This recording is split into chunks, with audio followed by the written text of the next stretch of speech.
Bonjour à toutes, bonjour à tous, bienvenue sur Sciences Po TV et aujourd'hui on renoue avec un concept qu'on a commencé à la saison dernière, les sacrées rencontres, et aujourd'hui nous sommes à la rencontre de Clarisse Vivier, donc responsable communication marketing chez l'entreprise Fossier, la biscuiterie rémoise, qui est aujourd'hui la représentante de la marque avec nous. Bonjour Clarisse. Bonjour à tous les deux. Bonjour Clarisse. On est super heureux de vous rencontrer aujourd'hui pour parler un petit peu de l'histoire de la biscuiterie Fossier qui est emblématique de la ville de Reims. Et je vais poser une première question qui est un peu une énigme pour vous. Quel est le point commun entre les Halles du Boulingrin, Sciences Po et le stade Auguste Delaune du stade de Reims? Bonne question. Une colle. Et alors ces trois bâtiments, ces trois institutions sont toutes les trois plus jeunes que Fossier, qui fête, je crois, cette année ses 256 ans. Est-ce que c'est bien ça? Alors, c'est pas tout à fait ça. La maison Fossier a fait ses 265 ans en 2021. Fossier a été fondée en 1756, voilà, sous le règne de Louis XV, une époque qui glorifie l'art de vivre et le bon goût. Et d'ailleurs, cet art de vivre et ce rapport à la royauté, il a été assez vite mis en avant par Fossier, qui se présentait comme la biscuiterie des rois.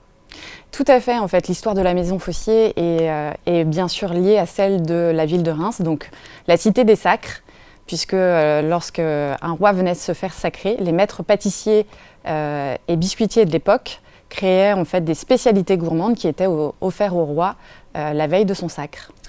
Et donc, quand elle raconte son histoire, la biscuiterie Fossier parle d'une grande lignée de faiseurs de gourmandises, c'est bien ça?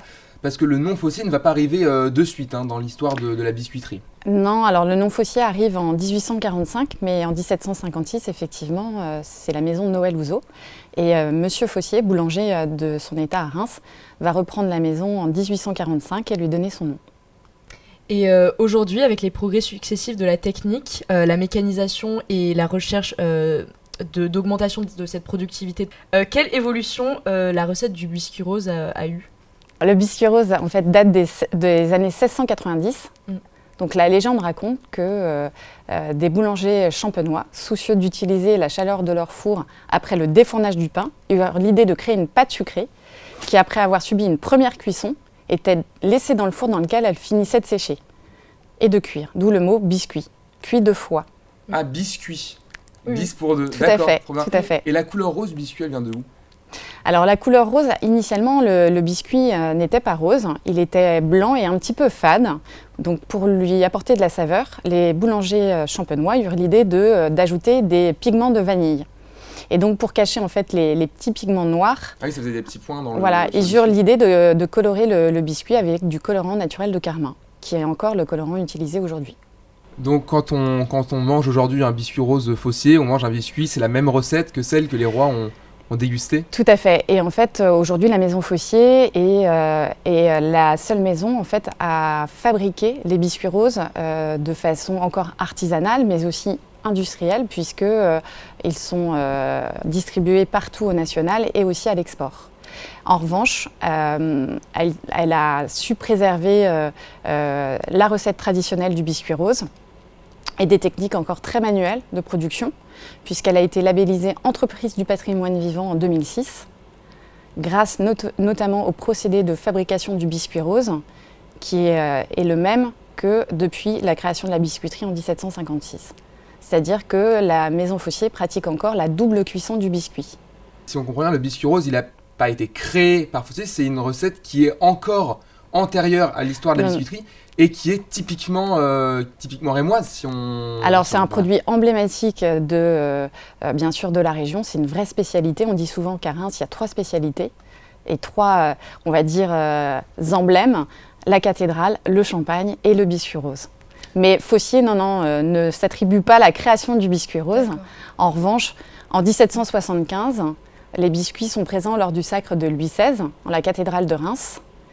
Et la maison, en fait, Fossier va devenir fournisseur officiel du roi de la couronne française. Pour rebondir sur cette histoire de patrimoine rémois, qu'est-ce que ça signifie pour vous, en fait, que récemment, l'entreprise a été rachetée par un groupe breton, le groupe Galapagos? Alors, en fait, la maison Fossier a effectivement été rachetée en 2019 par une famille bretonne, la famille Tacquart, donc le groupe Galapagos Gourmet, qui a notamment dans son patrimoine, dans son portefeuille de marques, les marques Gavotte, la galette de Pont-Aven, Traumade, et également une très belle chocolaterie qui est située à Margaux, en fait, dans le Médoc, les valeurs de ce groupe, c'est de faire rayonner des spécialités emblématiques du territoire français et donc de les distribuer partout en France, mais aussi à l'export. Donc c'est cette notion d'appartenance et de représentativité d'un patrimoine local. L'entreprise, j'imagine, en est extrêmement fière. On voit même sur la devanture du bâtiment ici, le logo du label EPV est fièrement affiché sur votre site. Comment finalement cette entreprise reçoit cette place importante de porte-étendard un peu d'un patrimoine culturel et historique en un sens de la ville de Reims? Alors la biscuiterie en fait possède de nombreux savoir-faire, bien sûr l'emblématique biscuit rose de Reims, mais on a également d'autres savoir-faire, d'autres spécialités comme par exemple le Charles VII, qui est aussi en fait un biscuit emblématique de la ville de Reims, puisque déjà il porte le nom de Charles VII. Donc c'est un biscuit qui est un hommage au patrimoine gastronomique de la ville de Reims. L'histoire, c'est que Jeanne d'Arc, en 1429, délivre Orléans des Anglais. Et suite à ça, elle amène Charles VII se faire sacrer roi à Reims. Et donc ce biscuit est vraiment un hommage à cette partie de l'histoire liée à la ville de Reims. Et donc sur le biscuit, vous avez en fait le blason de la ville de Reims et également en fait la cathédrale et la couronne. Et puis on a également les croquignoles. En fait, nous sommes la dernière maison à fabriquer des croquignoles. Les croquignoles, c'est également une spécialité emblématique qui est arrivée à Reims dans les années 1930 également. Et donc c'est vraiment un biscuit aussi très ancien, même plus ancien que le biscuit rose, puisque Pantagruel les cite déjà dans son roman en 1582.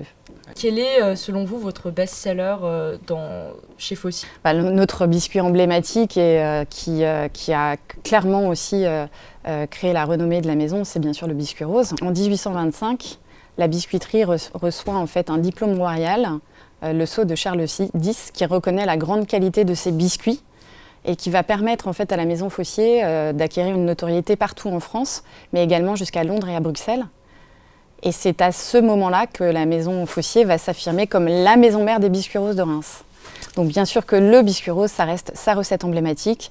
C'est grâce au biscuit rose que nous sommes labellisés entreprise du patrimoine vivant. C'est un savoir-faire qui est unique et ancestral. Quelles sont les autres façons, selon vous, de manger le biscuit rose, autre que de le tremper dans du champagne, en fait? Alors, on a 2 temps forts, en fait, pour le biscuit rose. On a, en fait, le premier temps fort, c'est Pâques. Pâques, puisque y a beaucoup les gens se reçoivent, donc il y a beaucoup de pâtisseries faites à partir du biscuit rose.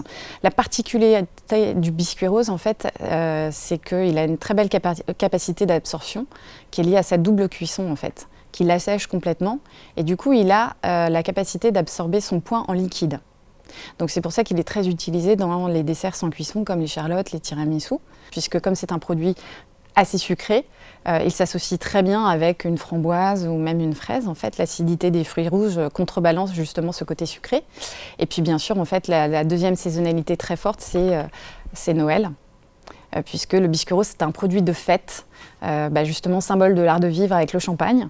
Mais également en fait tout ce qui va être pâtisserie de fête, donc les bûches et puis les tiramisu, les charlottes. Voilà. Alors on a Charlotte qui va venir poser une question qu'elle a eue derrière la caméra et elle a son moment de gloire, ça y est. Très bien.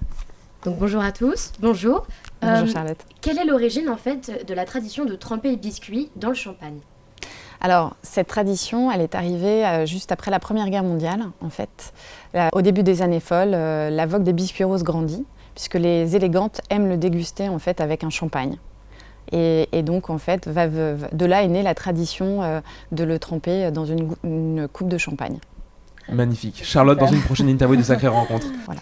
Et qu'est-ce que vous diriez aux personnes qui comparent le biscuit rose à un boudoir, un simple boudoir? Alors le biscuit rose, il est unique. Vous répondez? Le biscuit rose, il est unique parce que le boudoir, c'est un produit en fait très craquant, mais avec du sucre cristallisé. Ensuite, vous avez les biscuits à la cuillère. Donc, ce sont des biscuits qui sont moelleux avec du sucre glace. Le biscuit rose, c'est un produit unique qui est entre les deux. Ce n'est pas un boudoir, ce n'est pas un biscuit à la cuillère, c'est le biscuit rose. Il a le craquant du boudoir, mais il a le sucre glace du biscuit à la cuillère. Ce qui en fait un produit unique, bien sûr aussi, c'est sa couleur. Quelle est, votre manière préférée de déguster le biscuit rose? Ou si ce n'est pas le biscuit rose, votre produit Fossier préféré, lequel c'est? Alors moi, mon produit Fossier préféré, c'est le Charles VII. Voilà. Très bien. Et le biscuit rose, c'est quoi la meilleure manière de Et le déguster? biscuit rose, en fait, moi je l'aime nature, en fait, pour son côté très craquant et puis justement ce sucre glace, en fait, qui est aussi unique, en fait, et l'association justement de cette belle couleur rose, voilà, et son craquant et ce poudrage de sucre. Et une dernière question qui pourrait un petit peu recouper tout ce qu'on a pu dire dans cet entretien.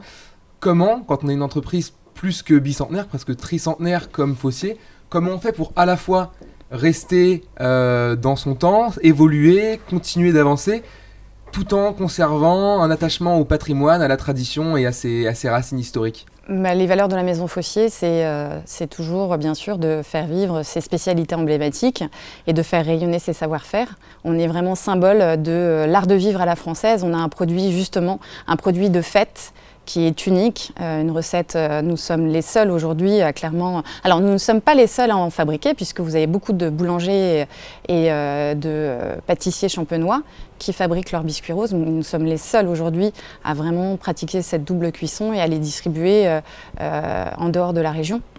Et puis en fait, le biscuit rose, on le fait vivre, bien sûr, à travers des partenariats. Avec des artistes, notamment on a à cœur bien sûr de mettre en avant le patrimoine rémois, c'est quelque chose de très important pour la Maison Fossier, et donc notamment à travers des partenariats avec des artistes locaux, notamment en fait cette cathédrale, elle a été dessinée par l'artiste Yenza, qui est un artiste rémois, qui vient du street art, donc complètement différent des codes de la Maison Fossier. En revanche, on a une passion commune qui est le patrimoine rémois, et donc lui c'est un amoureux de la cathédrale de Reims, et donc il nous a dessiné ce coffret pour les 265 ans de la maison notamment.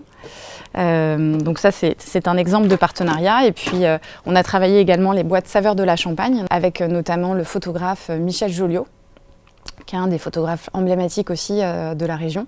Voilà, toujours pour mettre en avant nos spécialités régionales, mais également en fait le patrimoine de la Champagne. Donc exactement, donc en croisant tradition et modernité. Tout à fait, et puis on revisite aussi le biscuit rose aujourd'hui à travers de multiples produits, puisque le biscuit rose, ce n'est pas que un biscuit. Aujourd'hui, on a par exemple une pâte à tartiner au biscuit rose, on a toute une gamme de confiseries à base de biscuit rose. Donc voilà, on a aussi réinventé le biscuit rose à travers d'autres produits très gourmands. Et donc une petite question un peu pratique pour la fin, pour les étudiants ou non étudiants d'ailleurs, qui pourraient être intéressés par des produits fossiers ou par l'usine. Je crois qu'il y a des visites, c'est ça? Tout à fait, on a un circuit de visite en fait qui a été très bien pensé, parce que créé au moment de justement de la construction de l'usine en 2005. On accueille à peu près 10 000 visiteurs par an. On a en fait tout un circuit où les personnes peuvent découvrir en fait nos nombreux savoir-faire, et puis bien sûr aussi goûter nos spécialités. Il y a toute une partie dégustation en amont en fait du circuit de visite, où on présente aussi un film avec les valeurs de la Maison Fossier et notre attache justement à la région Champagne-Ardenne. Eh bien Clarisse Vivier, merci beaucoup pour cet entretien. C'était donc les sacrées rencontres avec Sciences plaisir, Po TV. Merci. Merci.